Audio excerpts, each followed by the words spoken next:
आणि आता पाहणार आहोत दिवसभरातील पाऊस पाण्यासंदर्भातल्या टॉप 9 बातम्या। जळगाव जिल्ह्यामध्ये दमदार पाऊस सुरू। नागझरी शिवारामध्ये गिरणा नदीमध्ये ट्रॅक्टर ट्रॉलीसह वाहून गेल्याची घटना समोर। व्हिडिओ सोशल मीडियावर व्हायरल।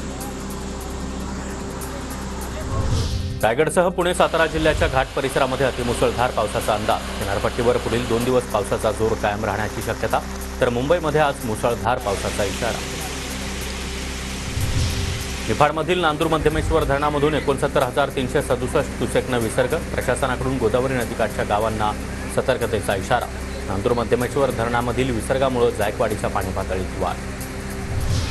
भुसावळमधील हतनूर धरणाचे 20 दरवाजे उघडले। धरणामधून 97,000 क्युसेकनं तापी नदीमध्ये विसर्ग। प्रशासनाकडून तापी नदीकाठच्या गावांना सतर्कतेचा इशारा।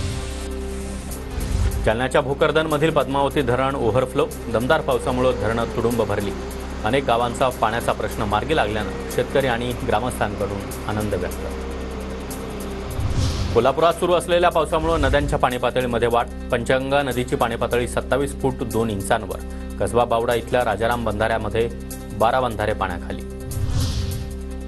उजनी आणि वीर धरणामधून भीमा नदी पात्रामध्ये विसर्ग सुरू। पंढरपूरमध्ये पूरस्थिती। चंद्रभागा नदीवरील जुना दगडी पूल देखील पाण्याखाली। तर नदीपात्रातील अनेक मंदिरांना पाण्याचा वेढा। अनेक पूल वाहतुकीसाठी बंद।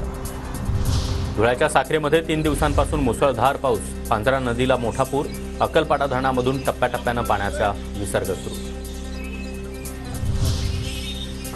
मांजरा नदीच्या क्षेत्रामध्ये देखील जोरदार पावसामुळे नदीला पूर। मांजरा धरणाच्या पाणी पातळीमध्ये वाढ झाल्यानं लातूरकरांकडून आनंद व्यक्त। सध्या मांजरा धरणामध्ये 42% पाणीसाठा।